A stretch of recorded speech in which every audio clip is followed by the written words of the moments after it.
Welcome to the Toffee Blues, your source for all things Everton, and welcome to another Everton 24/7 report. Of course, there is only one place to start on tonight's show, and that has to be in the wake of our disgraceful home defeat to Norwich at Goodison on Saturday. All of the managerial speculation that is going round this week. It's safe to say we may need a miracle to save this season, given how it's gone so far. So maybe it's fitting that we could be replacing Marco Silva with Jesus. And by that I mean George Jesus, or Jorge Jesus, who is currently the Flamengo manager. He has just won his side the Copa Libertadores, which is the South American equivalent of the Champions League. Perhaps Jesus has the winning mentality so much of our fan base believe we need if we are to kick on and be more successful. Unfortunately, what he hasn't got is Premier League experience, or for that matter, any experience outside of Portugal, Brazil, or the Middle East. With that in mind, Jesus boasts the same kind of record as Marco Silva has anyway, albeit he is 65 years old and therefore has far less potential to improve as a coach. So, when you put all that together, it has to be a no from me for Jorge Jesus. And another big no for me is the rumoured return of David Moyes. The Daily Mirror believe Moyes has a choice between two of his struggling former employers, both Everton and West Ham, with Everton rumoured to be Moyes' preferred option. Now, you may recall I was open to the idea of David Moyes' return a few weeks ago, but having thought on it, I've come to believe it would now be a regressive step for many reasons. Not only does rehiring Moyes send out the wrong message in terms of the club's ambition, it would also bring the kind of knife to a gunfight mentality back to the club, the likes of which many fans in hindsight dislike David Moyes for, and we also turned on Sam Allardyce for the same thing just 2 years ago. That kind of mentality is very much unwelcome for any club who wants any form of success, I think. And anyone with a decent memory will also recall David Moyes' derisory and quite condescending behaviour towards Everton after he left us for Manchester United, which in itself could have burned enough of whatever bridges there were to warrant an Everton return. Whatever way you look at it, I don't think David Moyes is the answer to our issues right now. I think whatever happens in terms of appointing a new manager, because I don't think Marco Silva's going to last much longer, whatever happens, it has to be solely up to Marcel Brands to make that decision. He's the director of football, and whoever the new manager is very much a footballing decision, so it has to lie with him. Bill Kenwright's choices would be too sentimental, as would be the case with David Moyes perhaps, and Farhad Moshiri's decision-making while owner of this club in the last few years has often been far too left field to consider his judgment to be adequate. So it has to lie with Marcel Brands to make the decisions. We hired Marcel Brands to do a job here, and if you ask me, the board have to now stand back and let him do it. Moving on to transfer rumours, and Jorge Jesus is not the only participant in the South American final to be linked with Everton today. Both the goal scorers from that game have been linked as well.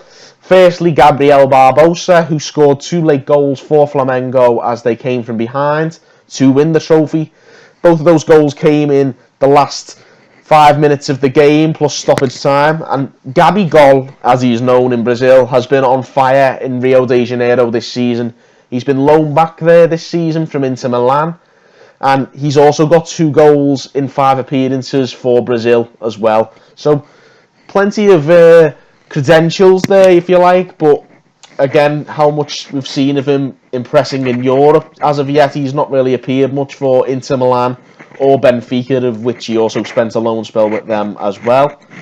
But the Daily Mail still believe that Everton and West Ham are both going to try and sign Barbosa. However, negotiations are well underway, it seems, between Flamengo and Inter to make his loan move permanent, and a move back to Brazil is still the most likely outcome. The other rumoured finalist who's been linked with Everton is Ruben Santos Borré. The Colombian international has experience playing in Europe, having spent a season on loan at Villarreal 2 years ago. But unlike Gabigol, he is yet to score at international level. Only 2 caps for Colombia and no goals. And at 24, slightly older than Barbosa, who is 23. At 24, I think it's hard to see how Borré would be the answer to our striking issues, with very little indication that he would cut the mustard in the Premier League, and very little indication that he's any better than 19-year-old Moyes Keane, who is still yet himself to score his first goal in the Premier League. So I can't see how Borre or Gabriel Barbosa will be an upgrade on Moyes Keane, and perhaps it's just time to settle things down and let Moyes Keane find his feet at Everton. From strikers coming in to strikers going out, and Cenk Tosun has again been linked with a return to Turkey, this time to his former club Besiktas, courtesy of Turkish news outlet Aksam.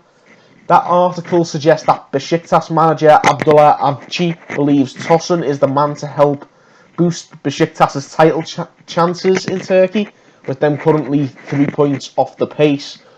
Whether or not Tosun will be allowed to leave, given our lack of firepower up front, is another thing completely. He did score in the game against Spurs, but that was his first league goal of the season, so he's not been showing much as a striker in the time that he's been here.